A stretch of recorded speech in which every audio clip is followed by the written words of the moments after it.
Okay, we'll call this meeting to order at 7 o'clock. First off, adoption of agenda. Any questions or a motion, please? I'll make that motion. Councillor Schultz, all in favor? Carried. Regular minutes from August 17th, 2020. Any questions? Any errors? Omissions?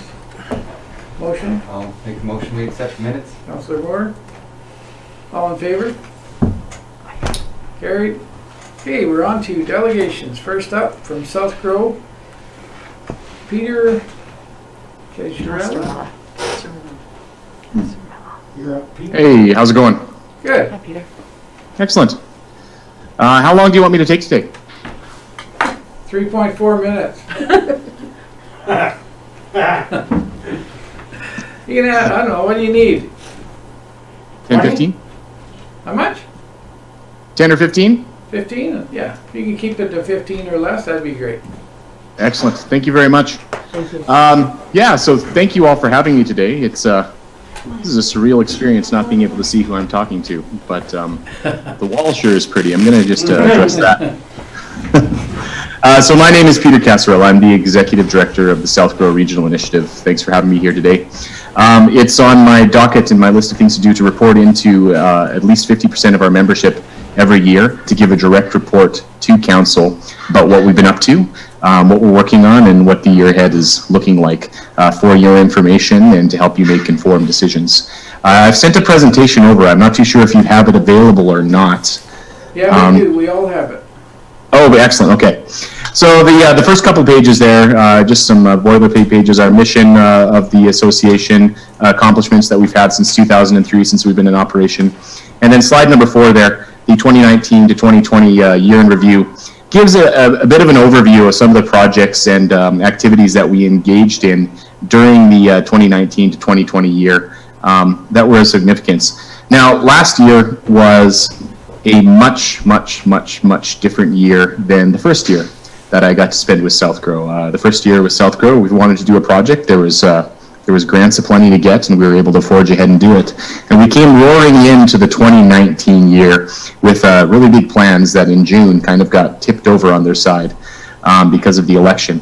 I had a lot of my different programs that were up and running, a couple in particular, such as the Farm Energy Program, which just got put on ice. The guy I was paying to help producers in southern Alberta take advantage of federal cap grants in order to upgrade their facilities, he had to sit at home. He could answer the phone and direct people to the website. That's all he could do. And that happened for 6 months, and he got up and rolling again for a few months, and then COVID hit, and he was stuck at home again. So that's just an example of one of the challenges we faced through the uncertainty of the past year and a half that really kind of made our problems, made things difficult to keep pursuing our mandate and getting done what we just want to do our work, and it's hard to get it done. We also found out last August that we figured with this new government that we were in perfect shape and that they believed in economic development and that wasn't going to change. And we got wind that, no, they were going to pull all of the funding for all of the RETAs, which was disheartening news to say the least. And so we all went to work, once again, having to put off valuable economic development work in order to do government relations, just to advocate for the $100,000 a year that we get from the provincial government, which lets us keep our member rates low. It basically pays for the administration of our organization so that you guys don't have to pay through the nose while you're dealing with all sorts of other problems and other costs that are being downloaded. So we were successful, quote unquote, in our advocacy, and that we kept the cuts to 50%. So we still get $50,000 a year to offset our administrative costs from the government of Alberta. But that cut hurt. And it's a conversation that we've placed before your board members who are with South Grove now to look at the various options that we have in front of us. We're in a good position. We can afford to take our time and keep operating. Actually, it's been a huge relief now that we've had clarity because I don't have to worry about the government relations piece as much anymore, and I can just focus on getting my projects done now, which is what I'm here to do. And but we do have to have that conversation because we can keep this thing going at the rate we're doing for a few years before we really have to do anything drastic. But it'd be better to get on that conversation sooner rather than later. And I have sent a document over to your CAO for your council to discuss and see what the future looks like from your perspective with relation to regional economic development. But I mean, the last year did have a lot of big wins as well. The agri-food profile for Southern Alberta has really, really accelerated to the point where Calgary Economic Development is pivoting their efforts to focus on agri-food because they've seen how well things are going in Southern Alberta between South Grow, Alberta Southwest, and our partners at Economic Development Lethbridge. We're getting a lot of attention. There's been a lot of investment inquiries that have come in, some of which have been forwarded over to the town of Claresholm there as well, particularly to Custom Cannabis and the awesome things that Jeff has going on. Looking forward to your new expansion of the industrial park and phase 2 or phase 3 of Custom Cannabis when they go up on your particular industrial land. We had a lot of success on the broadband front too. We released our cost-benefit analysis that we did for the entire province of Alberta, and that project I'm particularly proud of. It really changed the conversation for every municipality and government player, and even for private industry that's trying to finish bridging the digital divide. Now, I know this isn't an issue that concerns Claresholm particularly, but broadband's one of those things that if we could get all of our rural areas fully hooked up with actual high-speed internet to the farmyard, that would be a major win, and it would enable the use of the technology that we all hear about at trade shows, but nobody, like not even Perry Farms and some of the big producers, can actually take advantage of some of the things that are out there because they don't have 300 down to the farmyard, which is what they need in order to have the kind of distributed network to really take advantage of the efficiencies and productivity increases that broadband would bring. But following on that, we delivered a report to all of our members who don't yet have high-speed internet on basically, okay, here's where you all are, and these are the options on the plate that you could take advantage of this year in order to do. And frankly, almost every single one of our members who doesn't have high speed was moving forward on this project until the assessment uncertainty hit, the oil and gas assessment uncertainty that you're all aware of. And everybody's kind of a little bit freaked out now and wondering if they really can spend the money. The basic equation there is we've fairly proven at this point that it's worth spending the money, that it's worth investing, even if you have to do a public-private partnership to get those networks up and going. So I still have a lot of hope that we can get that done. The South Grow board voted last spring to put out a matching grant, basically, to any of our members who want to take advantage, and that includes Claresholm. If you have any project that you want to do related to connectivity, if you want to improve your local networks, if you want to do a downtown Wi-Fi project, we've got $3,000 to help you out in matching dollars to put towards either a consultant or the project itself. And we've had a few members already take us up on that as well. We've also had a lot of success on other areas like transportation logistics. So you'll know that we took over the administration of the Highway 3 Twinning Development Association, hired a lady who's been extraordinarily active, who reports to me. And when Jason Kenney came around, starting to do his announcements of things he was going to dump stimulus money on, we'd been squawking so loud for the past year that we got 46 kilometers of Highway 3 on the twinning docket. Yay! And that group is still forging ahead very strongly, and we are hopeful that the development of the new mines in the Grosvenor Pass are going to lead to the expansion of a twinning project from probably Pincher Station over to Bellevue, and maybe even beyond if we can swing it. So good news there. We also put the weight of the entire region behind the redevelopment of Exhibition Park. As we looked at the agri-food ecosystem of Southern Alberta, there's a few things we're missing. We didn't have a twinned highway. We needed that.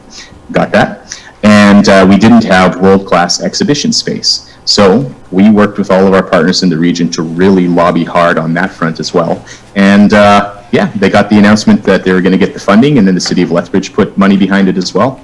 So give it 2 years, and we are going to have world-class exhibition space, and Southern Alberta can become a destination for things like the Cattle Feeders Association and the Canadian Cattlemen's Association and any other agri-food conference that we want to bring that can actually come down to Southern Alberta, and come back. That was always the problem before. A few other things that we got going on right now. We've got a big regional skills gap study that we've been working on since last fall. That's a labor market partnership grant that's funding that, and that South Grow's been administering. I've got the call tomorrow, I think, to look over the final drafts of that project. We managed to pivot that project in the middle of the COVID-19 crisis, thankfully, to adjust for the new reality that we're dealing with. I'm trying to get another labor project off the ground, looking at import replacement for the entire region. put some consultants and contractors to work for a couple of years, identifying opportunities where our people can be selling to other people in the region and vice versa, and picking up some of the excess capacity from businesses losing a lot of business throughout the downturn, to be frank. Of course, the other big thing that's dominated this year has been the COVID-19 crisis itself. And Southgrow jumped in with the Lethbridge Chamber of Commerce and with Economic Development Lethbridge to pull off a regional support program, an economic recovery program. The biggest outcome out of that, there was quite a few things that we pumped out and sent over to both Brady and to Marion throughout that process. But the biggest outcome was the hotline that we set up, that anybody in the region, any business owners who needed help, who needed to talk to a lawyer, who needed to talk to an accountant, who needed to talk to an insolvency trustee, anything like that, they could pick up the phone and call them free of charge and get professional advice. And that has morphed into now, we just opened it last week, a actual one-stop location in the Penny Building donated by the University of Lethbridge, where anybody in the region can book an appointment and can come in.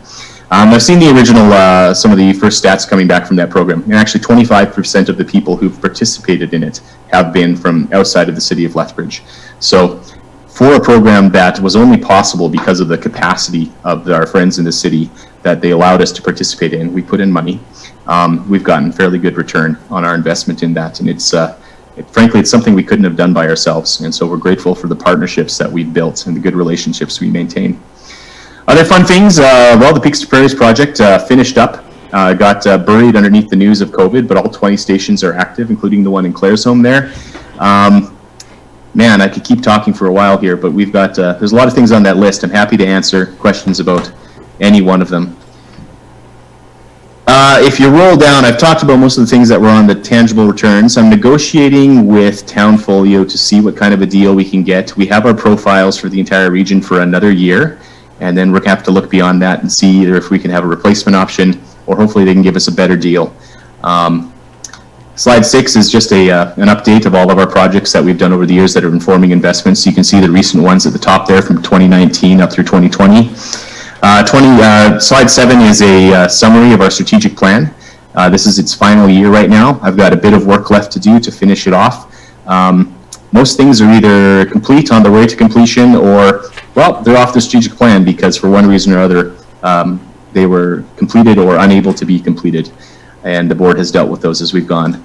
Looking ahead at the coming year, economic recovery continues to be an issue. I am still trying to get that import replacement program off the ground so that we can get people back to work as fast as possible, complete our 3-year strategic goals and current operational projects that we have on the go, and then the execution of any projects that haven't yet been started that are in that plan. And then this next spring, we get to do new strategic planning.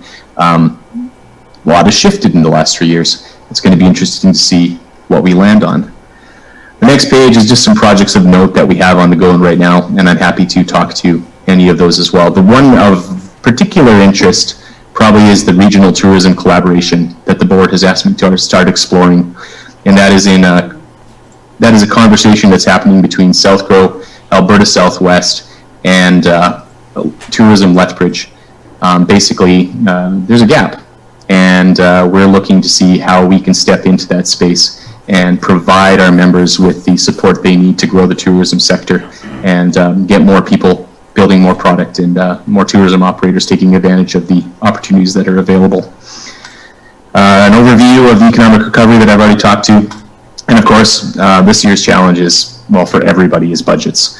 How do we sustain the regional work that we're doing with Southgrow, a conversation for our board to be had, and how do our communities sustain their own operations and the quality of life for their own people through this very challenging time that we are all going through together.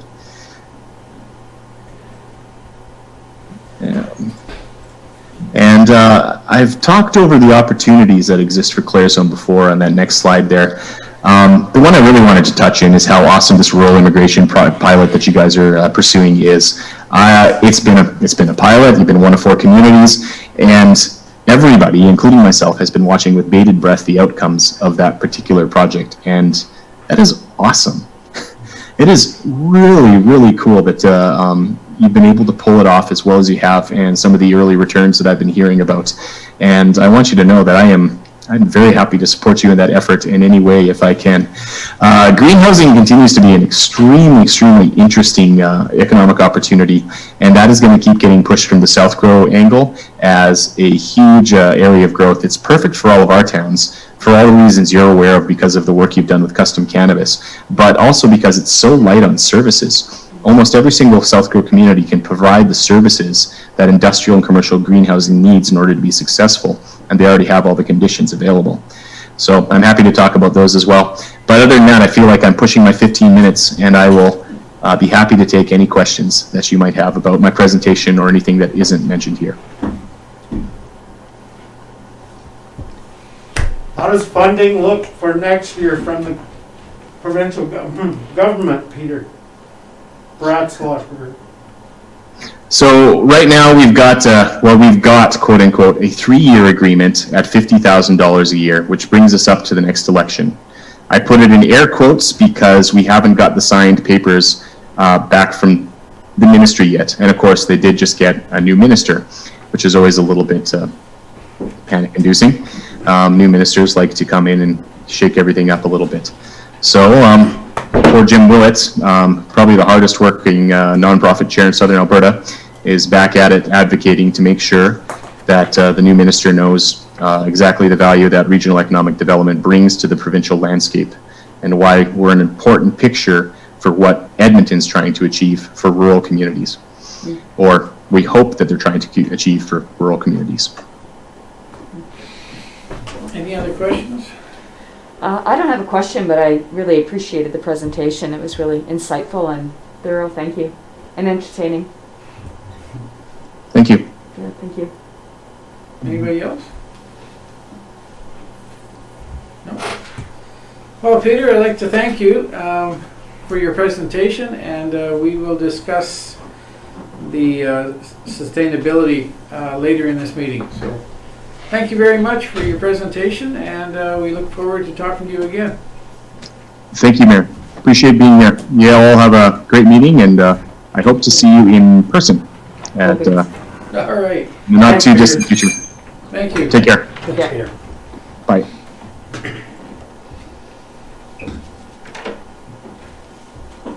Okay, next up, Darla.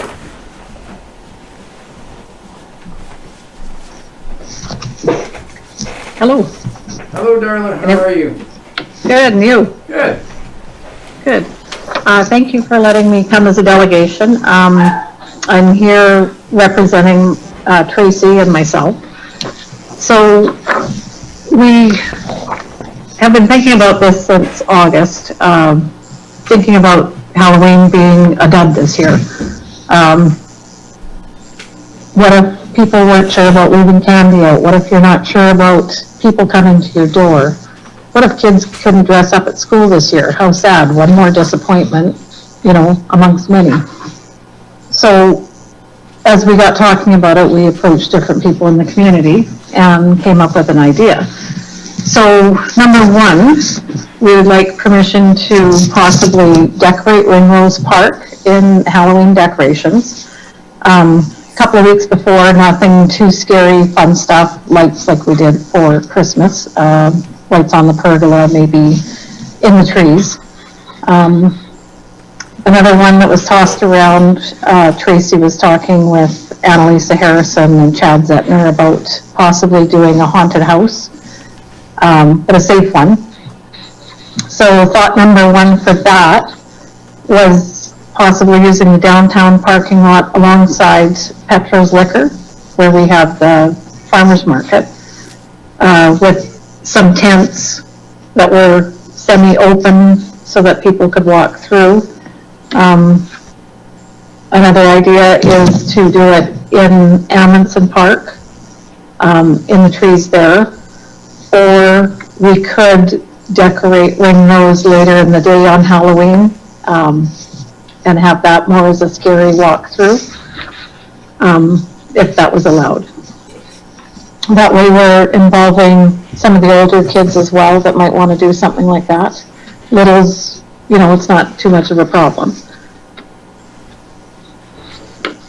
we wanted to start earlier in the day so that if people wanted to bring out their smaller children. I was talking to Ruth from Flowers on 49th as well, and she was interested in being involved, whether it's candy through the businesses downtown or whatever. She was quite happy that we were going to do something. Yeah, so I guess asking for permission for Ringrose Park, the use of Amundsen Park, probably entering on the east side with different stations if we do the walk. The first email that I sent you, I sent a map, if we could do a walk straight west down 49th, come back around up 50th towards Amundsen. That way the kids get to parade their costumes, and if people wanted to be parked and honk or wave or whatever, they could still be out and have some fun. We want to do pretty large candy bags if we can. So we set up with Tanya at the Chinook Credit Union that we can have a nonprofit account there for donations. That way we're not handling the money so much. And then the ladies from SCSS, bless their hearts, said that they would help out with the candy bags. We can store them there, pack them, and we'd like to have them packed, 10 days before, if possible. And we will donate the bags for that. We'd like to throw in glow sticks and such in there. So the other thing is having a double-header movie, which we've talked to Carmel, and the Art Society seems keen on doing that. Carmel said they would help with the movies, so we do an early one, possibly from 7 to 9 for the family-oriented, and then we would do a scarier one, teen adult type, later starting at 10. Credit Union will donate popcorn bags, and if people come dressed up, we'll have smaller candy bags for them for that. So again, community seems to be quite excited about doing this. And yeah, I guess that's our basic proposal. We're still working on I guess more details for it. We just wanted to run everything past the town to see what your thoughts were and if we're allowed to do it, so we can go ahead and get a Facebook page up and get everything up and running. So yeah, I guess that's for my presentation. Do you have any questions? Hey, questions, guys? I think it's a great idea, so I'm just excited to see what they come up with. Yeah? Yeah, I think it's brilliant. Sorry? I'm excited about it. Yes. Does anybody have reservations about like a haunted house or, doing something like that? Not really. I think as long as it's controlled for the entrance and exit, so they're not crowding up in there, I think it'd be a great thing. Okay. I think it's a great way to regenerate community spirit. Really, wow. I like the tent in the parking lot, Darla. With Do you like that one in the parking lot? Yeah, with both ends open. Okay. Yeah, because we thought we could enter from 50th probably through there, and then they could come back out through the alley. And if they wanted to, they could walk through Ringrose after. Nice. Yeah, Nice. exactly. And then continue on to Amundsen. I think it's a great idea. I think the one thing we'll have to look at if we're going to support it is we should come out as a council if we're going to do this and support it as a council, because going door to door maybe isn't the right thing. Nobody's come up with an answer to that. I mean, the province is even shying away from what they're going to do. Well, that's kind of our thought as well, is that from people we've talked to, even Carmel said, well, are not comfortable leaving a bowl of candy. And then, for anybody in the newer area, they get upwards of 300 kids. Well, Yeah. how do you bag 2 candies for 300 kids and they're all reaching in there, Yeah. right? Oh, yeah, So, it's not sustainable that way. I mean, if they're gonna go door to door, you're gonna have to sit out there and put them in the bags for them. And I think if we got behind this as a council and support it and say this is the way Clarecombe is going to do it, then you'll get better participation that way. If we just Yeah. make it optional, you're not gonna get as good a participation as we would if we say we're preferring this method. I mean, we certainly can't ban people from handing out candy, but There's no official designation of Halloween and what, no. to me, it would seem like it would be a no-go based on all the other rules. I would agree with that, yeah. So this to me makes perfect sense, that we can still celebrate as a community, but have it being done by cohorts, so less Yeah. manhandling. And if we publicize it now, we've got lots of lead time. We start publicizing now, this is what the town is supporting, I think you'll get good participation. And if people feel like we want to let people come trick or treat, we'll hear that too. I mean, we just need to make a Yeah. decision, I think, and And what we we can't want to ban support. people from doing that if they No. decide to do both, well. And they do. We certainly can't mandate it. No. I don't think we can mandate this. But we could support this. We can support it. Yeah, I think it's lovely, lovely community spirit. And I can see the support, I can't see, well, I think, yeah, that would help, not mandating, but Right, supporting just would supporting. be, I think, really great. And, in the past, we've had problems with people wanting to pre-register, but I think, like, we'll set up an actual Facebook page rather than coming into a store, and people can register. Then we have an idea of, how much candy we need or how many bags we need. Yeah. And the other thing was, I guess, the movie rental, the screen rental. Carmel said they would cover the movies, but we were wondering if there was any residual left over from Fair Days, if the town would be willing to cover the screen rental for the drive-in movies. That's a screen rental. Is that, we've got some time on that. Can we put that to the next council meeting? Yeah, I can get a price for you from Carmel, and I can forward it to you.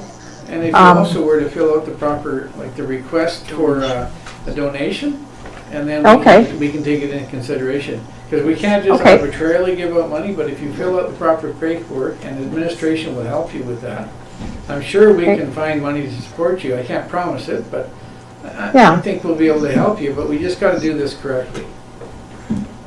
So if you get a hold of administration, do the proper paperwork and get it to us, and we'll put it on the next council agenda for helping you with that. Okay, and when is the next council meeting? 2 weeks. 2 weeks? Okay.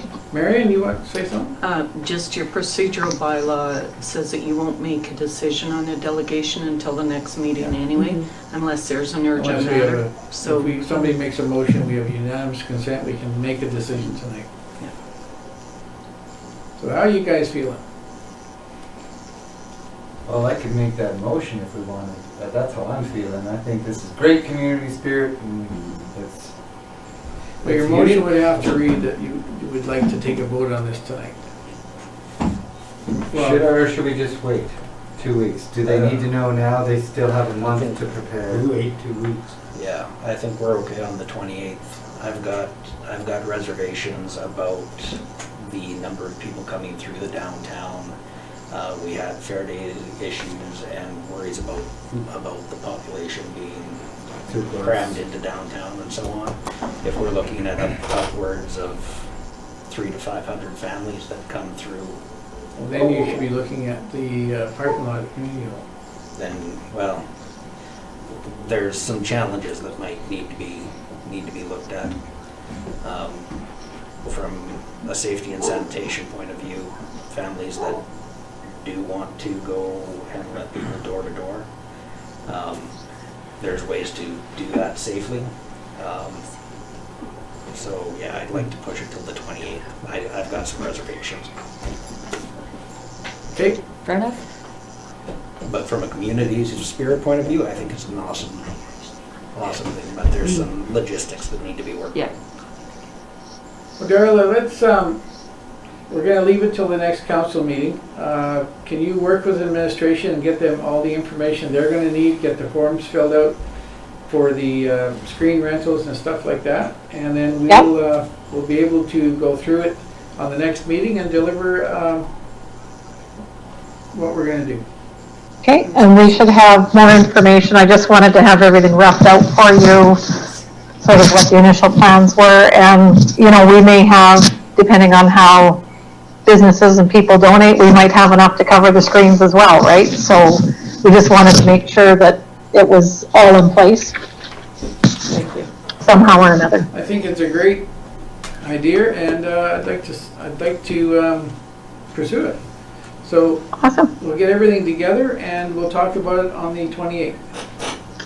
Very good. Thank you very much. I appreciate all of your time, and thank you, and have a good meeting tonight. You too. Thanks for your time, Thanks Darla. again. Thank you. Good night. Good night. Good night. Man, that's so cool, that level of caring, hey?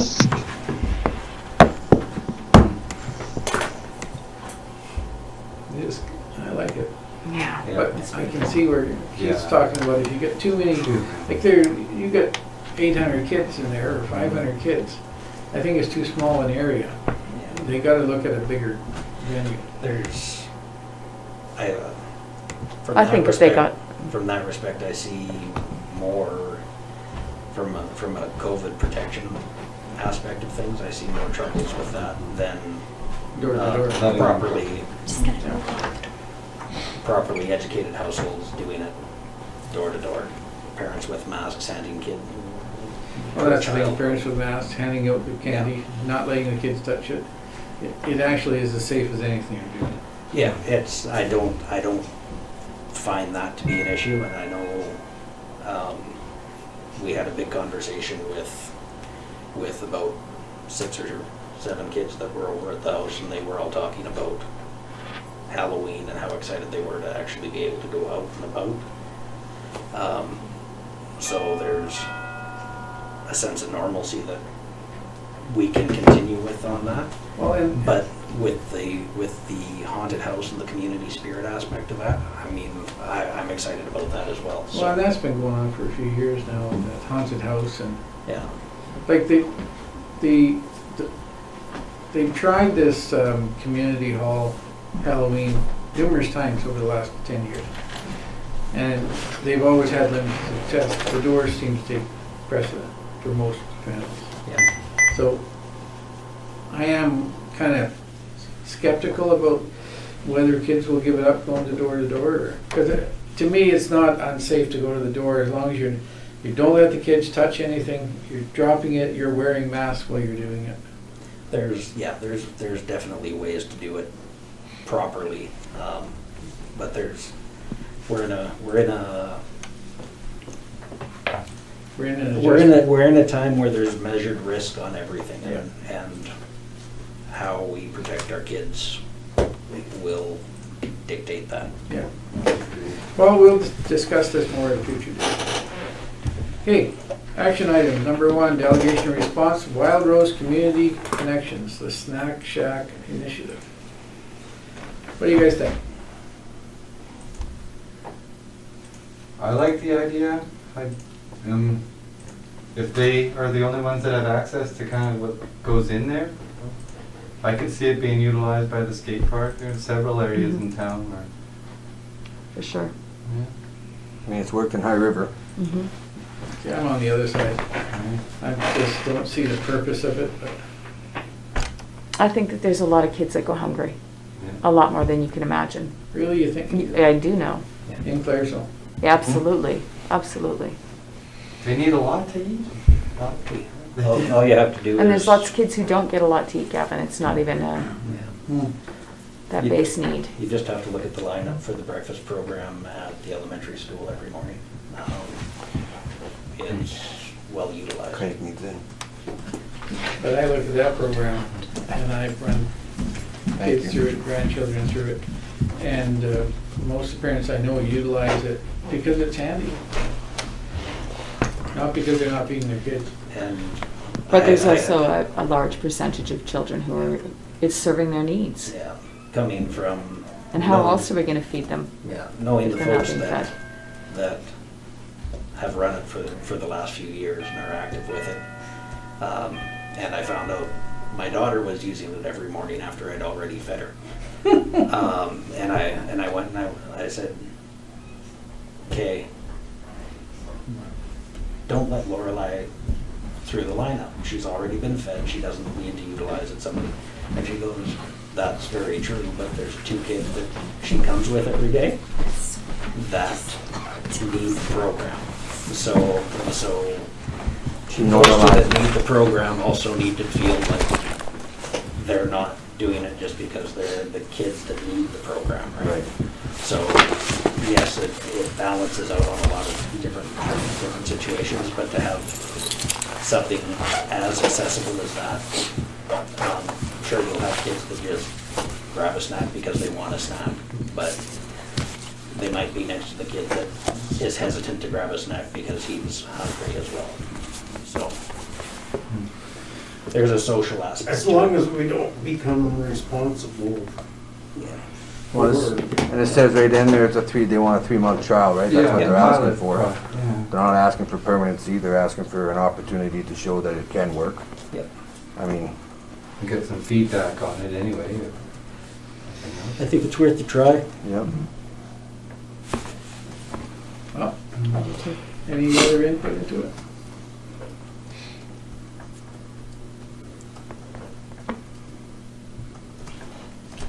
Anybody got anything to say? I'd like to make a motion that we do a 3-month trial and get a feedback on how it's going with the report, and let them do their thing and see how it goes. Okay. Question?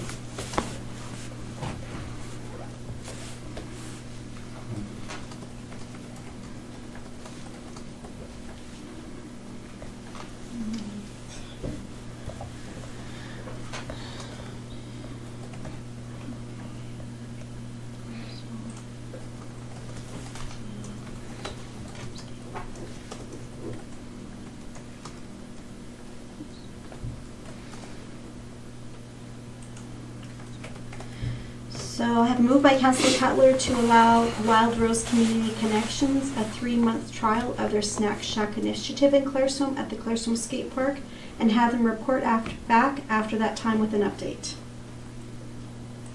Any questions to that? It does say in there about the library too. That would be up to the Library? library board to determine Okay. if they want one in their facility. Okay. Any other questions about that? Okay, all in favor? Carried. Number 2, correspondence. The Honorable Tyler Shandro, Minister of Health, changes in physician compensation. Marion? So this is just a letter in response to the letter we sent with concerns about the changes in the physician compensation. And again, it's just reiterating the province's position and that they're not cutting physician spending and that it's being maintained and that Alberta physicians are amongst the highest paid in Canada.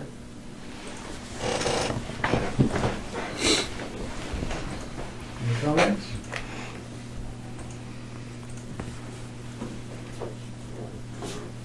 Take it for information, I guess. The doctors and sundry that are leaving at the end of the year would probably beg to differ. But Also with the ones in Fincher, they're leaving at the end of the year. They announced yesterday, I believe it was, or the day before, that they are putting out the sunshine list for all physicians in the Yeah. province as well. Yeah, that's kind of scary. They to go ahead and publicize the physician's income for last year. For everyone in Alberta, that's just ridiculous. With their names. Because that doesn't say anything. Their income Does doesn't tell what they went through, the hours they worked to Exactly. get there. AMA's counteracting her. They're showing doctors that have clinics that what their overhead costs are. Exactly. But But it's still gonna show. I don't want them putting my name with how much money I'm making. I don't know how you feel, but I wouldn't like that. No, no, it's very cool. No, I think it's terrible, but I don't know if there's anything much more we can do. We've voiced our concerns, and unless there's a united front, all the towns together, I mean, one town is not gonna make a difference. It really is not gonna make a difference. Unfortunately, one town can't teach a provincial government what classes, so. It takes all towns, and so far we have not been able to unite the towns in any direction at all, and we've tried. Pincher Creek's tried, we've tried. I held 2 meetings in that attempt, and I got nowhere with it. Yeah. Pincher Creek's had more than that, they've got nowhere with it. Your MLAs have to have their ears open before they. Well, not just the MLAs, I agree on that, but it's also the other towns. Yeah. The towns that aren't affected, like Stavely and even the MD of Willow Creek, and like just within our little group here, the ones that don't have physicians in their communities, and they rely on other communities, they're not getting involved. They don't realize the impact that's going to come from this. Yeah. So I think there's no sense writing another letter. What do you guys feel? No, I will agree with you on that. Okay, so we'll take it for information. I would write one.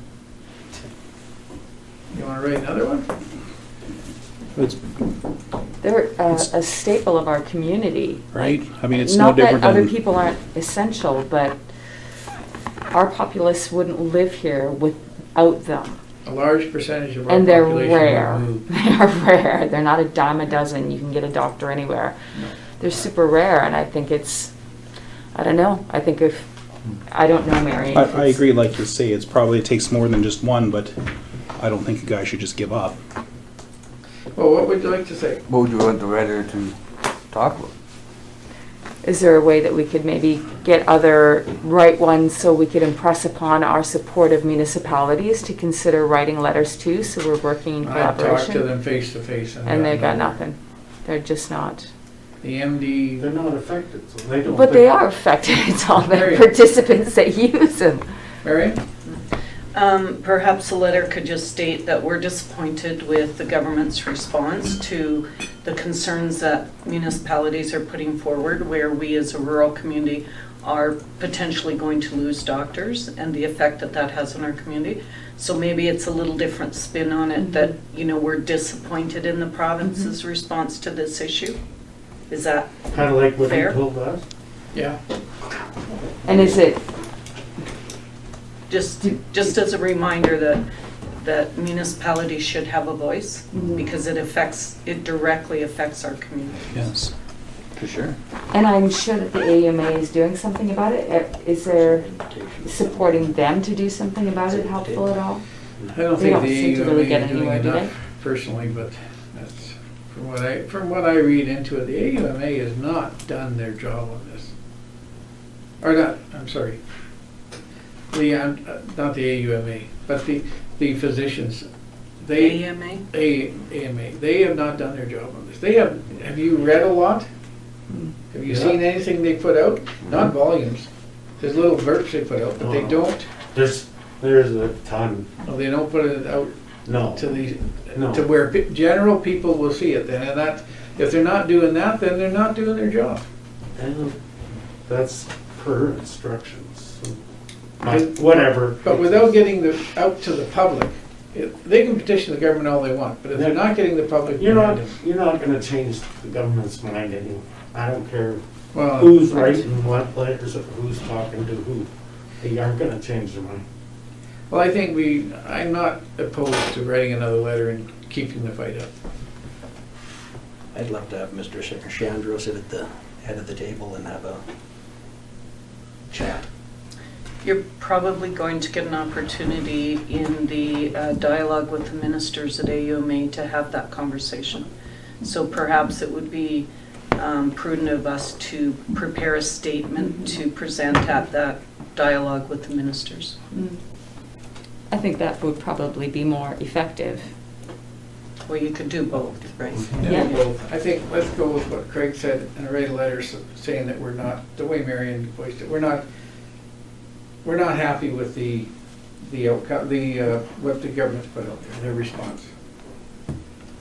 But as far as speaking at that conference, we have to put something together, a good statement, and then I'm not sure I'll be able to come and read it, but so we'll get one of you to read it. Whoever's feeling the most confidence and vocal that day. I will try, and I'll see how I feel. I'd like to be there and You don't want speak me to talking.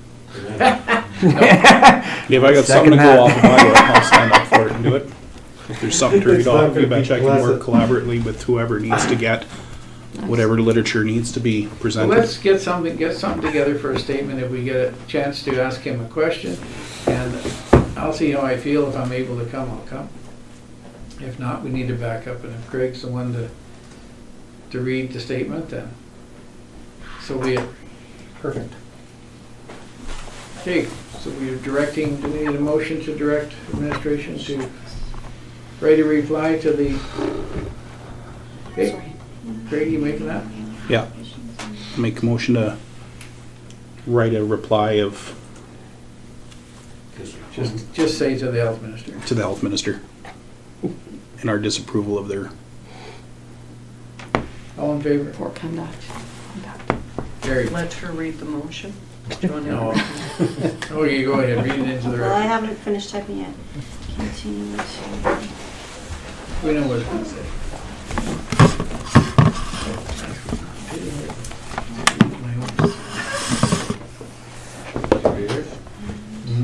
We've grown up under it, taken it away. Just, My cloth ones are just worth much better.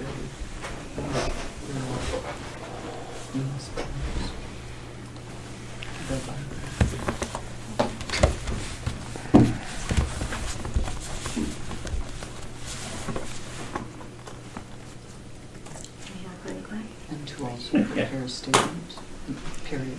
And further, to administration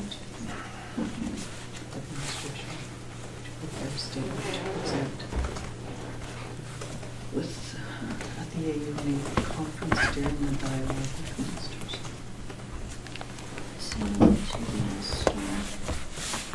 To present at the AUA conference during the dialogue with the ministers.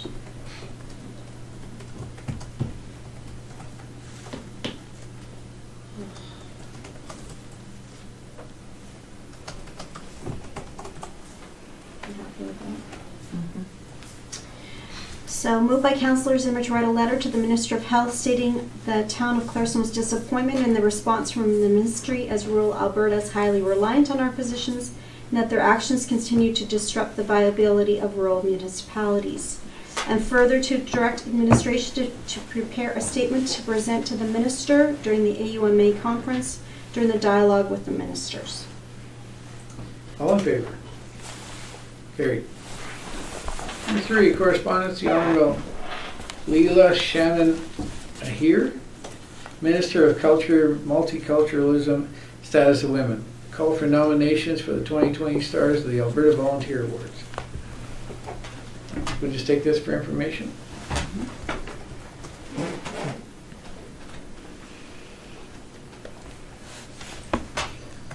Number 4, correspondence, Alberta Municipal Affairs, Minister of Municipal Affairs 2019-20 Annual Report. Again, we just take this for information. Any questions on it for Marion? Okay. Number 5, correspondence, Alberta Environment and Parks, Drinking Water Infrastructure Vulnerability and Risk Study. Marion. All right, so Alberta Innovates and Alberta Environment and Parks partnered and they completed a province-wide vulnerability risk assessment, and that was aimed at investigating the potential climate change impacts to stream flows near select drinking water facilities, as well as the level of preparedness of the drinking water facilities to these impacts. So the Claresholm Waterworks system was one of the 48 facilities selected for review on that project. I believe it began in 2018, if I remember correctly. We were only involved with a survey that we filled out and sent back. The scope of the assignment was focused solely on the facility's vulnerability related to potential high or low stream water source quantity and general quantity changes as a result of future climate change. So the key findings for the Claresholm Waterworks system indicated that the Claresholm system is likely to be able to manage the impacts of past high stream flow events, and the climate assessment indicated that Claresholm is unlikely to experience greater high stream flow impacts in the future due to climate change. As a result, the Claresholm Waterworks system's overall vulnerability to future high stream flows was characterized as moderate. I believe they had 48 systems across the province that they analyzed, if I remember that number correctly. So there was some suggested improvements for our system. One is they suggest that we complete a detailed flood risk assessment for the facility, that we update the drinking water safety plan, that we prepare or update our emergency response plans, which we have been working on, investigate installation of a backup power in the raw water pump house, prepare a drought readiness plan, and prepare emergency treatability plans to address long-term water quality concerns during low flow conditions. Now, both of those, the prepare the drought readiness plan is actually further on in the agenda with our water shortage response plan that we've already been working on. So I just received that report back it was late August by the time I got it, mid-August I guess, but not in time for the last council meeting. So Brad will work on all those recommendations and we'll make sure that we've addressed any of those issues, but there doesn't appear to be a concern with our system. Nice. Any Good job, questions? Brad. Mary. Moving on. Number 6, correspondence to the Alberta Urban Municipality Association's Assessment Model Review. Marion. All right, so AUMA has put out a statement and then some information for councils to consider, that they're disappointed with the assessment model review process, that it provided little opportunity for input and consisted mainly of presentations from the ministries that were involved in that. AUMA's alternative solutions that were presented were ruled out early in the process, which they felt was sort of a one-way process in which AUMA, RMA, and the assessment subject matter experts had a limited voice.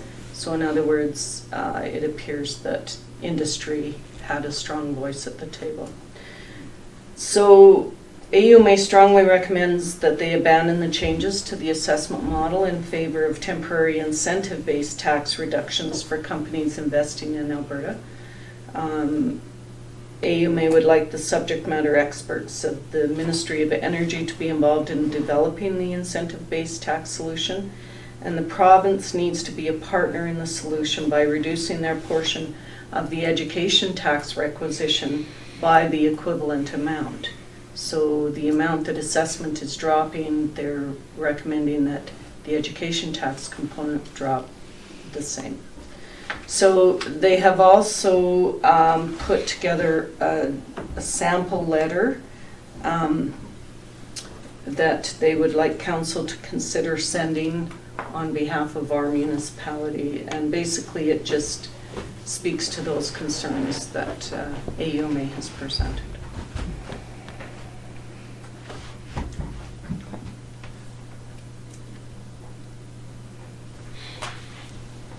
Questions? Conversation? Feelings? I should maybe add, later on in the agenda, there is a report from myself, a meeting that I attended with the Minister of Municipal Affairs regarding the assessment model review.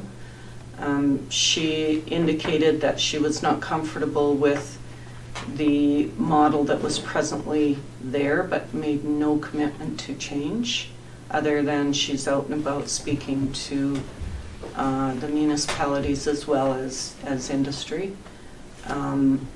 But I did hear today too that she had said prior to the meeting in a conversation with someone else that the decision will be somewhere in the range that's already been presented. She just doesn't know where in that range it's going to end up.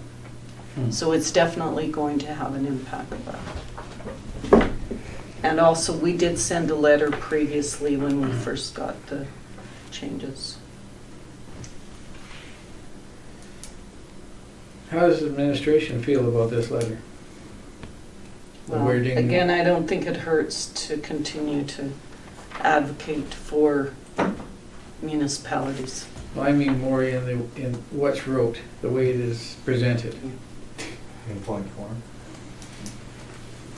You feel it covers it correctly, or should we be writing something similar of our own? No, I think it accurately depicts what's happening. Okay.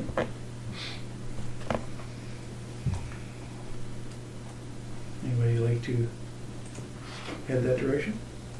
I think that motion to Councillor Carlson? Forward the letter. Probably a hot topic. It goes to an MLA. to Mr. Reed. Yep. It'll be bigger for the municipalities than us. I mean, it hits us, but it's small compared to them. It's big to them. But it's still, I mean, Still hits $20,000 us. to us is an impact, right? It's an impact, Mhm. but they've got a 1.1, I believe, Yeah. impact. And I'm not making little of $20,000. I'm just saying that their association has better come out firing some little girls. They also Model changes on municipalities. contribute to our recreation budget and so on and so forth, and with that money not being there, that those disbursements can. Well, they're end up minimized putting a to big rip communities as between well. the MDs and all the towns Changes on if that money disappears. Yeah, it's,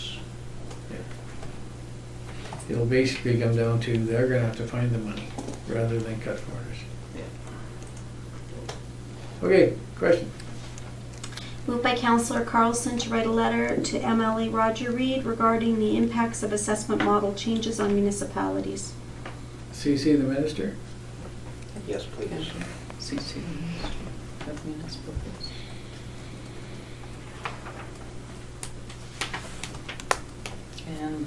And AUMA. And And the President unions. and, Yeah, they've got Barry on there.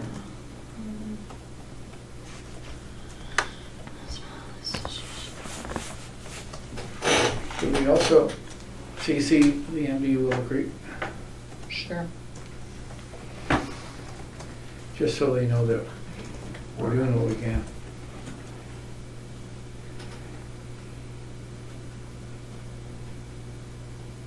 Okay, question again. Moved by Councillor Carlson to write a letter to MLA Roger Reed regarding the impacts of assessment model changes on municipalities and CC the Minister of Municipal Affairs, the Alberta Urban Municipalities Association, and the MD at Willow Creek. All in favor? Carried. Number 7, correspondence, South Grow Regional Initiative. Sustainability options. Marion? So this is what Peter was talking about earlier, that they've been notified that they have a 50% funding reduction from the provincial government for REITAs across Alberta. And so they will be doing some work on that later in the year as part of their strategic planning and budget considerations. They've given a number of options of ideas that they've come up with. First of all, they're saying, wait and see while funding the operations through the reserves, but it won't take long to deplete those reserves. So of course, there's pros and cons with that. Members fund the shortfalls, so we pay 45 cents per capita now. It was set to increase to 50 cents in 2021. In order to fund that, it would be $1 per capita.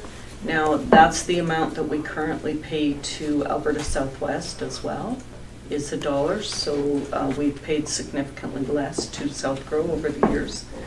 Again, pros and cons to that solution.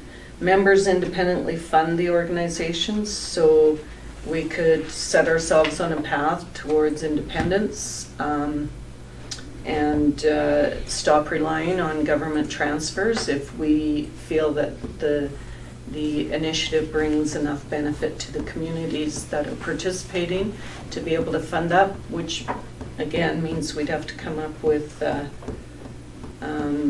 more money. It looks like it would be around $1.65 per capita to be able to fund that. They're talking about doing a hybrid of the association to form strategic partnerships, so that would be through maybe shared services with Alberta Southwest, explore partnerships with Economic Development Lethbridge, or other regional associations such as Old Man River Commission or other municipalities. Another option they're proposing is to divert member tourism dollars to South Grow. Again, if they're not doing tourism projects, that takes money out of one pocket. Rob Peter to pay Paul kind of thing is what happens. And then they're saying maybe a combination of all of them. So they're looking for input. Councillor Schlossberger, I think, sits on the board. And so, you know, I think we need to talk about this, maybe not all tonight, but think about what might work, and perhaps give him a little bit of direction on when they meet as a board, what our community feels might be the appropriate direction. I also had Brady do up just an information brief to attach to that, just showing we've only been involved with South Grove for a year. We agreed to join in 2019, but we have had some significant partnerships with them and success with them, and perhaps Councillor Schlossberger could speak more from the board's perspective and how he feels that organization works for us. Yeah, South Coast, like Peter said, they've had major success in Lethbridge, Tabor, Vauxhall, and just with us being involved with them is gonna reap benefits for Clarkson. It's no question. The major topic is conversation is amalgamation with Alberta Southwest, Right. right? Are they pretty serious about it? Both sides? More so on one side than the other. South Grow side more than The other topic of conversation of the last Alberta Southwest meeting is partly the reason I asked Peter about government funding, because from people within the government, it's all gonna dry up. There won't be $50,000. Yeah. Do you think his agreement with them? The 3 years for 50 each is gone. It's proven they're not gonna live up to it, so and that's coming from within, so. They'll probably get this year's, Yeah. but whether they get 2 more years or not. Yeah. Well, I personally think that we should look at not letting them use their reserves, because if they use the reserves, there's no putting it back. I saw, like I've been in this game a little too long maybe, but I watched Forrest do that, and they made an absolute fiasco of their books. They were on the ropes because of that ridiculous move. They had money in the bank, so they said, well, let's live off that. We'll save everybody a lot of money. We almost lost that association over that poor move. There was me and Don from Pincher Creek and a couple other that came on just in time to stop that and turn it around and start pushing for increases in the per capita rate and stop using the reserves. And it was probably 2 years too late, but we did get it turned around, and now they're in good shape again now. But that's just a disaster.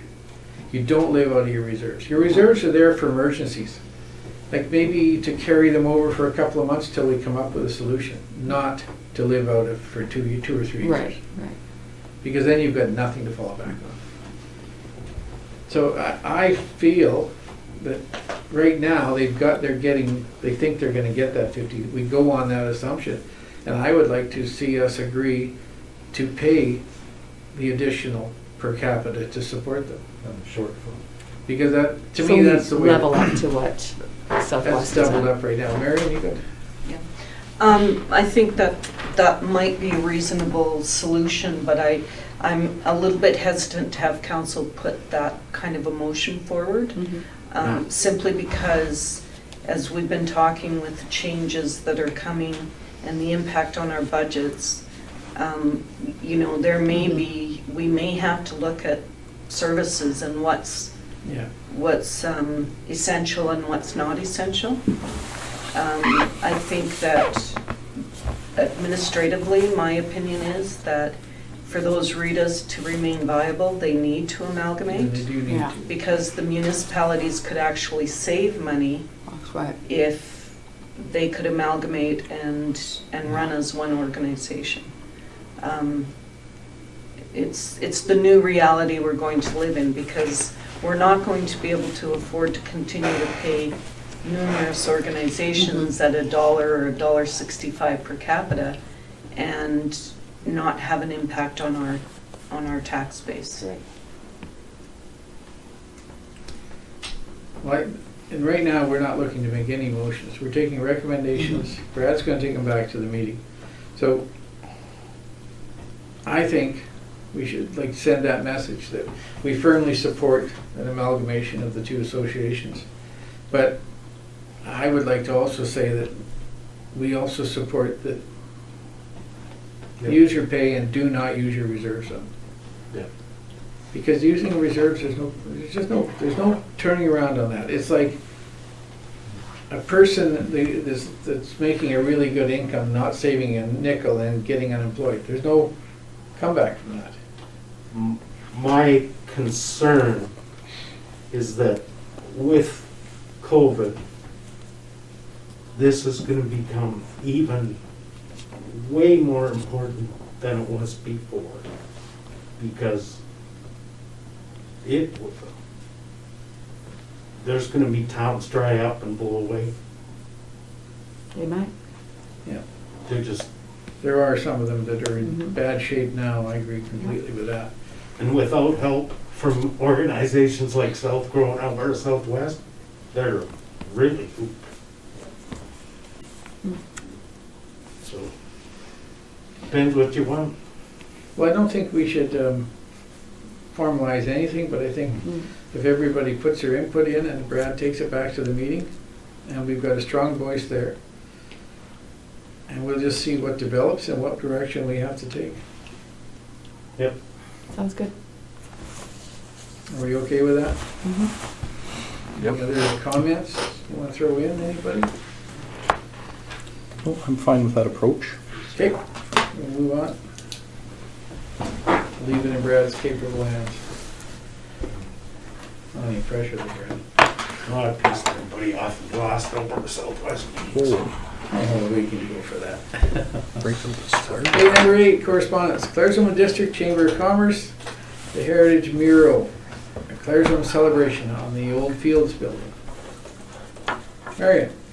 All right, so in 2000 and, when was it? 2003, the Chamber commissioned the painting of the mural on the Old Fields building. They have repaired it once, it needs repaired again, but the price of that is about $9,000. So the Chamber has determined that it is no longer in support of maintaining or restoring that. They just simply can't afford to do that. And they feel that it's reached the end of its lifespan and that they're probably unlikely to receive any future benefit from it. And so they're not prepared to put money towards it. If the town wants to put money towards it, then we would need to contact the Fields building owner to make those arrangements. But again, at the price of probably $10,000, $9,000 to $10,000. Any comments? Just paint over it. It was a heated discussion at the meeting. They were sad that it came to this, but $10,000 was just out of the price range of. Yeah. For Yeah, sure. and that's My just a concerns touch. are not the Understandable. $10,000. My concerns are why it's falling apart. Exactly. The roof is leaking. The water's getting behind Right. the paint and pushing it off. So for us to go and, even if we supported this and threw $10,000 at it and fixed it, the owner of the building, that's why he hasn't been able to rent the bay. Apparently, talking to two people that have tried to rent it, the roof leaks. Right. If you're not willing to fix the roof, why are we gonna fix something that'll get destroyed by a leaky roof? That's right. Right.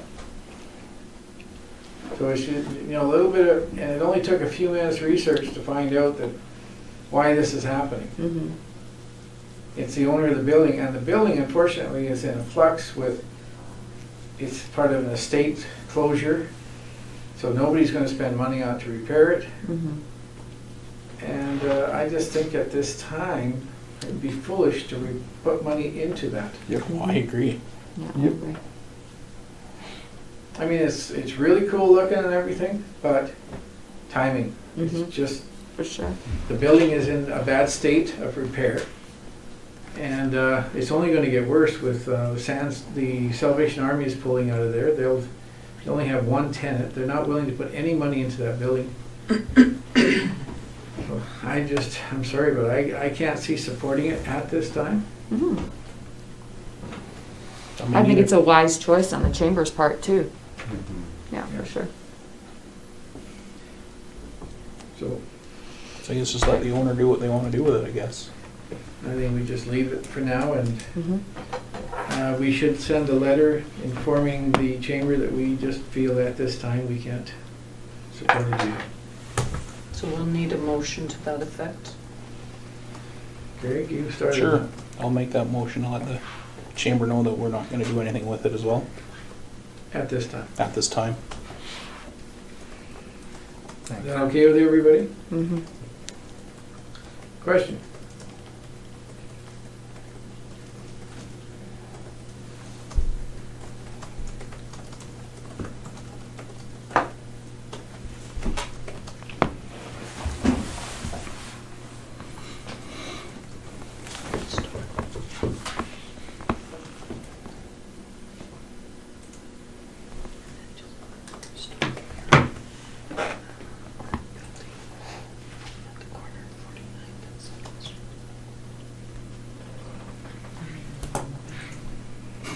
You must have said I think it's funny that it's called the Fields Building.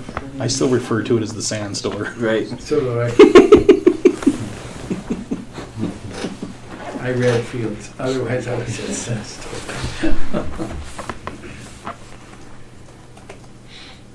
I'm surprised Salvation Army's closed out in Lethbridge too. They must be wrapping up operations. So I have moved by Councillor Zimmer to write a letter to the Claresholm District Chamber of Commerce letting them know that the town of Claresholm is not prepared to restore the mural at the corner of 49th Avenue and 2nd Street West at this time. All in favor? Carried. Number 9, correspondence, Willow Creek Ag Society. They're looking for a letter of support for the Community Facility Enhancement Program.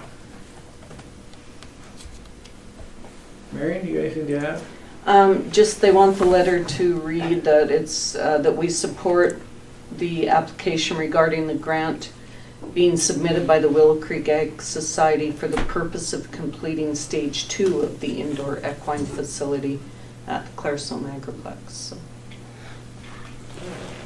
Any comments, questions, talk? Well, the only thing I've got to say about, and it's not about this, I just got a question for Marion. I meant to talk to her before, of course I didn't. Like these grants, this community facility enhancement grant, it's shrinking drastically.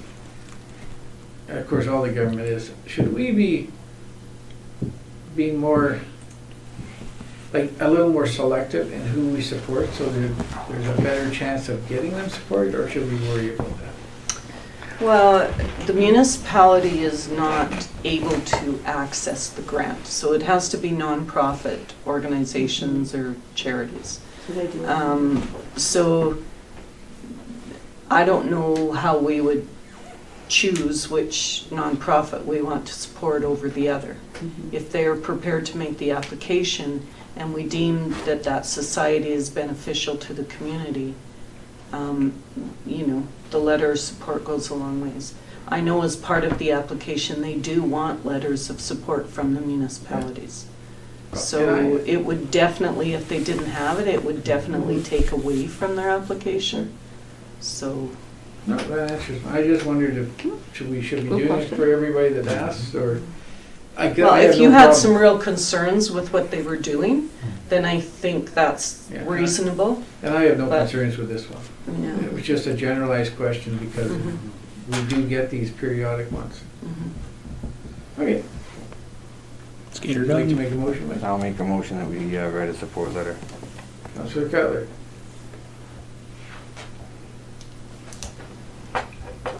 Question? Moved by Councillor Cutler to write a letter of support towards the Willow Creek Ag Society's application to the Community Facility Enhancement Program grant for the purpose of completing Stage 2 of the indoor equine facility at the Claresholm Agriplex. All in favor? And he wants it before tomorrow. That's, By the end of day tomorrow. it's not a problem. Oh, it's not? Mm-mm. Carried. Okay, number 10, correspondence. The Zetner Funeral Homes Limited, property damage. Marion. Yeah, so they continue to have vehicles that pull up on their curb there on the corner. It's the back tires of semis, it's not necessarily the front, causing some damage there. He does have, you know, it's soft, right, because he's trying to keep it green and whatever, and he's repaired it a couple times, and he's saying, gee, can you guys help me and repair it maybe this time? And then he's also asking if he can put some kind of landscaping rocks or something in there that would deter the traffic from, they'd know if they drove over the curb if they drove on a rock, right? Is it gonna be like the decoration that was on the ring road out by Nobleford there? Like that stuff just got piled drive by Sunny's.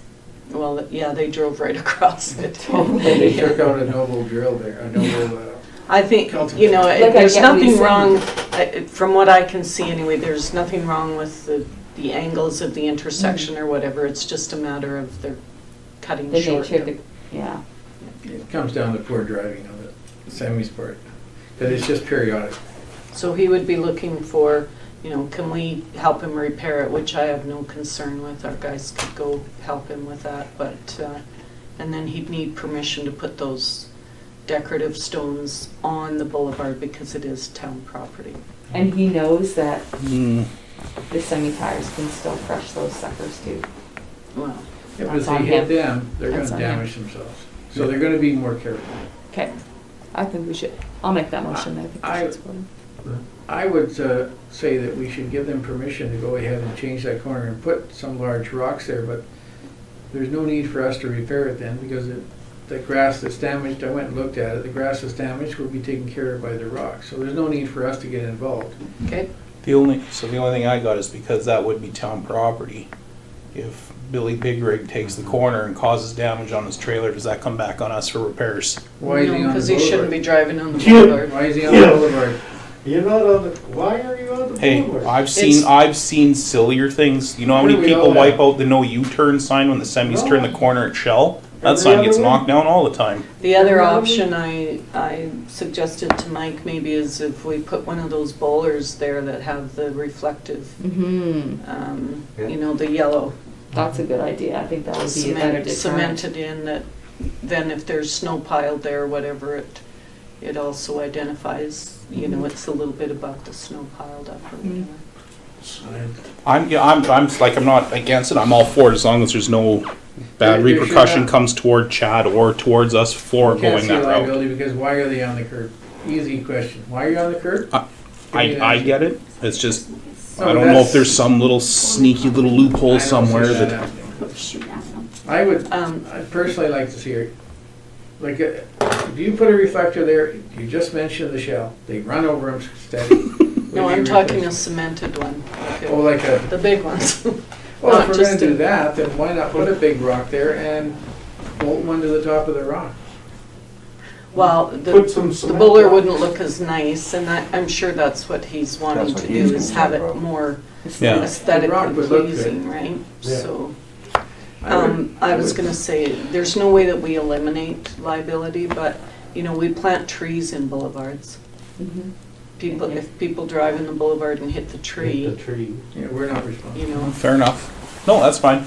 I So just, it's a good point, but I think we're okay. If he puts Okay. the rock there, he's putting the rock there, he wants to do all the work, Mhm. right?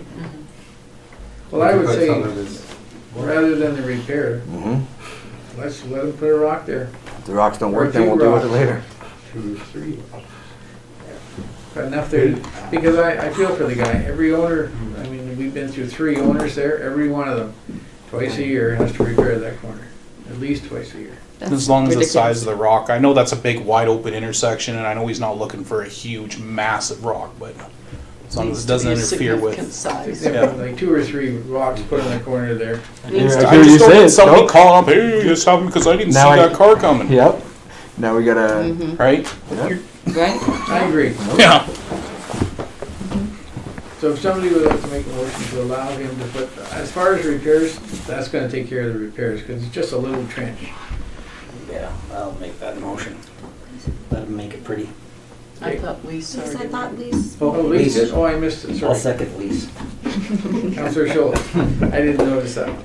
I apologize. Not that I'm ignoring you, Lisa, just didn't see you way down It's there. all good. Took my Right glasses. down there.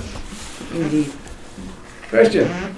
Moved by Councillor Schultz to allow the property owner at 4079 First Street West to place decorative sandstone rocks around the corner of the property to alleviate further damage to the property and to the fire hydrant. All in favor? Carried. Number 11, request for decision, ATCO Gas Pipelines Limited franchise agreement. Marion? All right, so we have a franchise agreement with ATCO Gas, which gives them exclusive right for gas services within our community, and for that, they pay us a franchise fee. Annually, they must send us notice that we can change that fee if we'd like. It's been in place since 2005. I believe it's a 20-year agreement. It's been 10% since we entered into the original agreement, and administration's recommendation is that we don't change that. That's just passed on to the customers through their utility bills. Any questions, comments? A motion, please. Councilor Schlossberger. Question? Moved by Councillor Schlossberger to maintain the franchise fee percentage at 10% for 2021 as per Clause 4A of the Natural Gas Distribution System Franchise Agreement with ATCO Gas and Pipelines Limited. All in favor? Carried. Number 12, request for decision, TELUS cell tower lease. Marion? All right, so TELUS has a lease agreement with the town for the land where their cell tower is, which is located just north of the water pump house, water tower on the highway there. They've had that lease since January of 1996, and it's coming up for renewal at the end of this year. There's no further automatic renewals. They have offered us a 15% increase, which would move that from 11,000 up to 12,650. You can see from Blair's analysis of that with 15%, it's really only an annual increase of about 2.8%. With minor increases in the past, it'll impact our long-term revenue, right, if we don't put something else in there, either try and negotiate for a higher percentage increase, or maybe we negotiate for some kind of an Better cell annual service. increase or something. But that's our recommendation, is that we go back to them with maybe a different structure than having another however many year lease with no changes to that amount. Who's the town's cell phone provider? Tell us. Right now, yeah, Yeah, tell us, and it's, How much do we spend a year on cell phones? not my, yeah.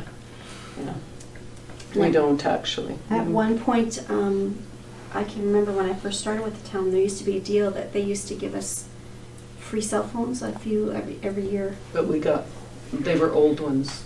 They were No. refurbished ones? No, at first they were new, and then as time went on, Because I and it know was we got some refurbished. refurbished ones. And then after that, it just wasn't worth it. Yeah. And we only spend average of about $600 a month on cell phones for the whole town, so that's pretty cheap. Geez, I spend over half of that, and I got a family of 3. Right? but this is has to do with My cell's bill- not to. I just added a fourth one. Phones for It's town. 220 and I have And three is of them. there Sweet baby. Well, any actually, leverage for no, getting better but, reception, better mine's service? It's about horrendous. 320 No. for 40 phones. Yeah, 600 a Huh. month for all the phones you get. just over 600, yeah. That's awesome. Smoking you. Well, I think we should Bump them. we should request 13 with a 2% bump every year. What do you think of that? Yep. Forget the percentage this year, just say we want 13 grand. And we'd like 2% from this day forward each year. Any comments, any, am I out to lunch, or? I think it's fair.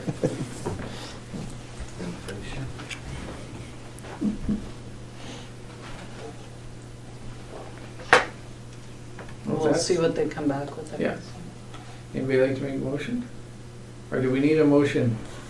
Or do they have to come back first? Okay, who'd like to make that motion? Councilor Schlossberger. Question.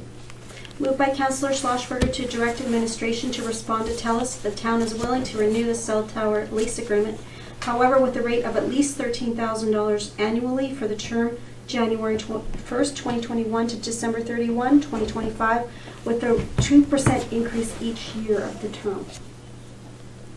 All in favor? Carried. Request for decision, water shortage response plan. Harriet? Can I just say yay? for a Yay, minute? you Okay. you finally got it? So in 2017, we applied for the license for the golf course. And as part of that approval, Alberta Environment required that we update our water shortage response plan. We went back and forth with them a bit about what that meant, because we did already have one, but they also determined that they needed one from the MD of Willow Creek, but the MD of Willow Creek, of course, falls under ours because we have the facility that supplies them. So we entered into an agreement with MPE Engineering, and they have provided the water shortage response plan that you have before you. We've worked with Alberta Environment through this process to ensure that I didn't bring a document to council to have you approve and then have Environment reject it. So we're fairly confident that this will be accepted by Alberta Environment once it is passed by both municipal councils, the MD and the town. Basically, what the gist of it for you as council, there's a lot of information in that document about different things, but what it boils down to for you from a policy perspective is, depending on the reservoir operating level, we would put different restrictions in place. So if the level is from 1052.5 to 1046 meters, then it's just normal, there's no restrictions. If it goes down to between 1046 and 1045, we would begin limiting our non-essential water use. So we would move as an example, lawn and garden watering would be limited to 3 days per week, depending on a number of factors. And those are all laid out in that document if you want to get into the details. If it goes between 1045 and 1044.5, we would further limit those non-essential water use, and we would reduce that to 2 days per week. From 1044.5 to 1044, we would limit that then down to 1 day per week, and essential water use would have to be monitored. So then from 1044 to 1043, we would prohibit all water use associated with irrigation, non-essential water use limited to sanitation purposes only, and monitor essential water use. Water supply augmentation may be required. So in other words, we may have to truck water in or something. Water use for agricultural users to be restricted to livestock only. And then from 1043 to 1042, all non-essential water use would be prohibited. We would limit essential water use, and water supply augmentation would be required at that point. And again, water use for ag purposes would be restricted to livestock only. So that's the gist of it, but there's a little more detail in the schedules attached there, in the tables. So what I need is, if council is okay with those restrictions, we tried to kind of stage it from, we looked at residential versus commercial and industrial use as well, right? So it's all broke down in there. But if you're comfortable with those kinds of restrictions, I'll ask that you pass this water shortage response, accept the water shortage response plan, and then we can send that to Alberta Environment and hopefully get our license for the golf course, and as well get the MD's license that they've just been on a temporary license. I'll make that motion. Any questions? Question? Moved by Councillor Schultz to approve the Town of Claresholm and MD of Willow Creek Water Shortage Response Plan as presented. All in favor? Carried. 14, request for decision, Claresholm Child Care Society. Marion. Okay, so there's a couple of items we need to discuss with the Child Care Society. So with the new building, we're going to need to enter into a new agreement with them, lease agreement. And so we've looked at a new contract, and we've come up with a scenario, I guess, where in 2020, we wouldn't be transferring the utilities that used to be transferred from the school division to us, and then we would pass that on for the Kids Zone facility. So from September 1st of 2020 to whenever they move into the new building, we recommend that we enter into a contract with them at $650 per month. They were paying $950 per month approximately.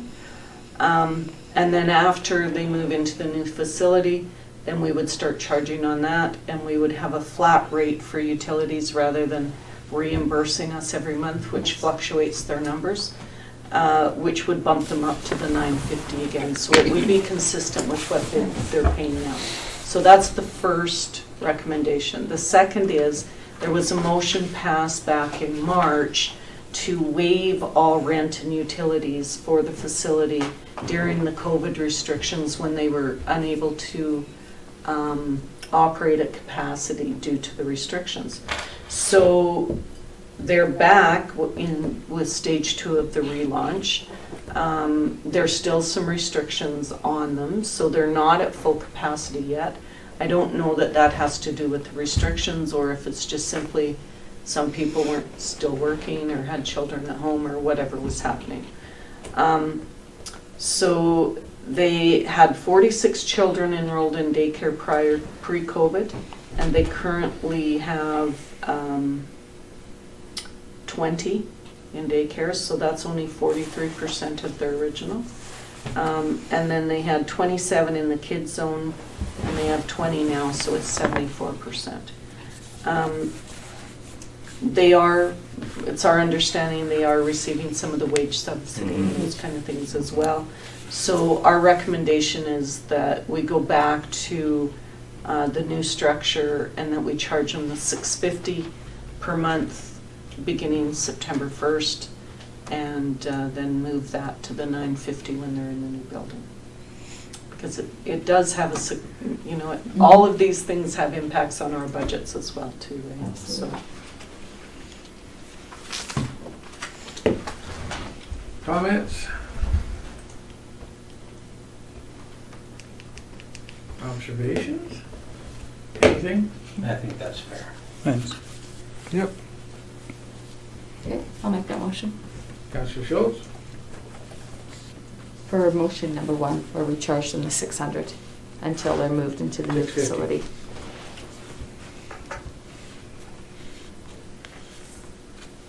Question?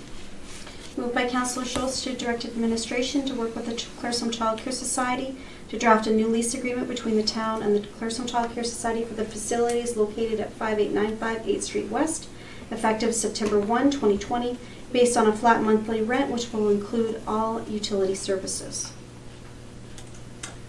All in favor? Carried.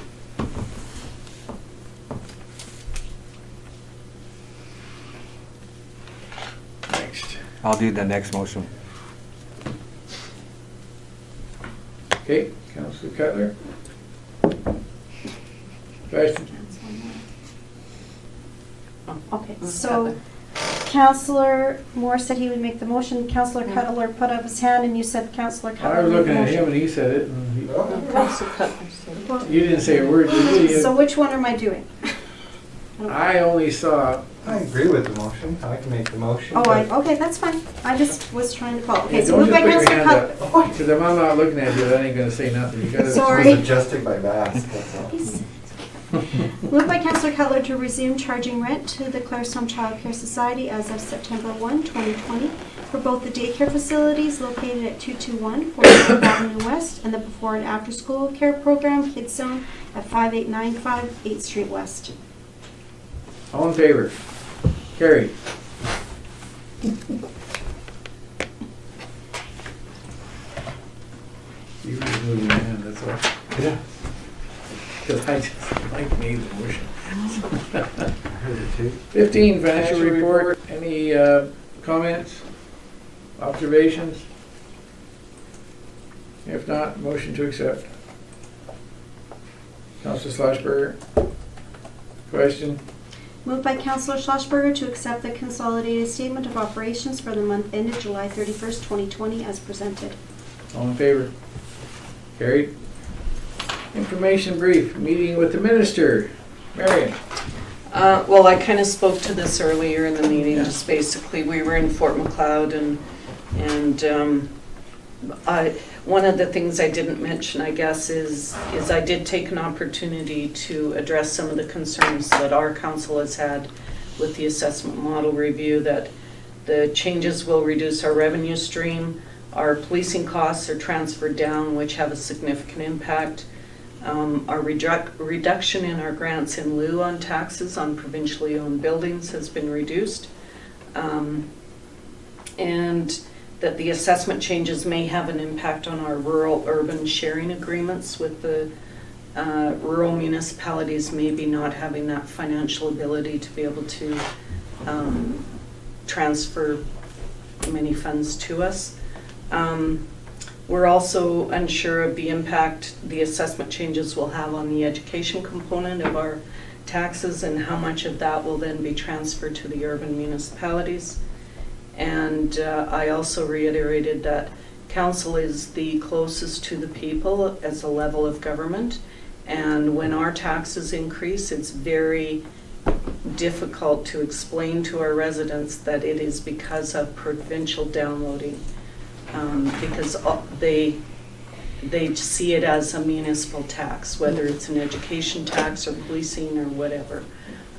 So it puts the burden on the shoulders of our council. So, and the other thing I mentioned to her that I was very disappointed to hear the Premier comment that municipalities must rein in their spending, that it's out of control. So I said most municipalities in our area anyway are working on basically shoestring budgets and trying to keep our budget as tight as possible, and we don't have excessive spending. We're struggling to, try and keep our taxes as low as possible. So that was my comments to her. And did she big breakthroughs? I doubt it, but I made them anyway. Thank you. Okay, information brief, strategic plan report. Marion? Just an update for you on your strategic priorities, the monthly report. Any questions from anybody? No. Okay. Council resolution status, any questions there?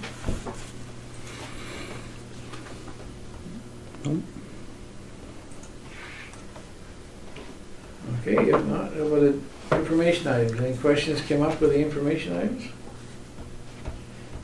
And if not, motion to adopt them. Make the motion. Councillor Moore. Question? Moved by Councillor Moore to adopt the information items as presented. All in favor? Carried. Okay, motion to go in camera, please. Councillor Cutler? Camera off, please. Okay, a motion to come out of in camera, please. Councillor Carlson. All in favor? Carried. Okay, first up, who'd like to make the motion for the encroachment?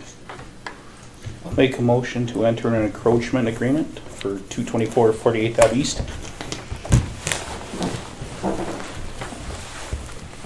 Question? Moved by Councillor Zimmer to enter into an encroachment agreement for the lane encroachment, small accessory building located at 224 48th Avenue East, Lot 38, Block 37, Plan 43344 JK. All in favor? Carried. Number 2 was, a motion to deny. Councillor Cutler, question? Moved by Councillor Cutler to deny the request to enter into a lease agreement with Gerald and Glenda McNair for Lot 3, Block 6, Plan 7910032. And the third one, Councillor Schultz, would you like to, Did you vote? Yeah, I'm excusing myself from voting. did I not say?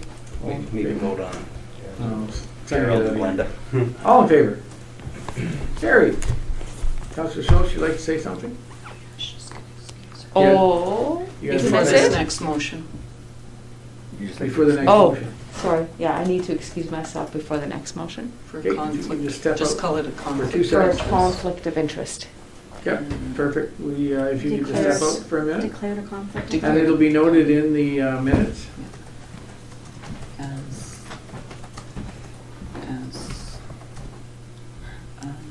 Lauren Hensman. We've all said it all before.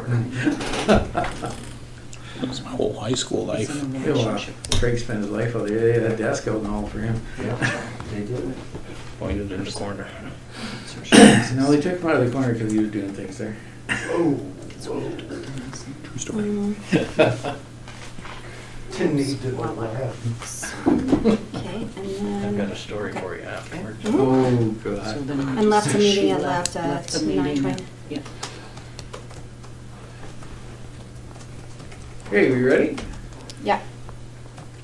Okay, the third, a motion to appoint, I'll make a motion to appoint Lauren Hansma to EDC. question? Moved by Councillor Schlossberger to appoint Lauren Hansma to the Economic Development Committee as a representative of the business community. All in favor? Carried. Could somebody please ask Lisa to come back? There she is. And maybe we could acknowledge Darla for her service on that board. That's actually very good. Perhaps we could direct administration to send a letter of thanks for all her years of service. Need a motion to that effect? I'll make that motion. Okay, Okay. It has to be after she comes. Yeah, right. we'll let Corinne get that typed out. Do this, move by.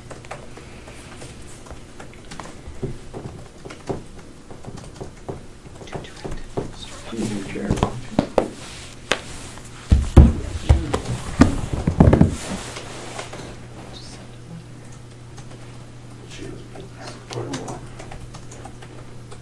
For her service.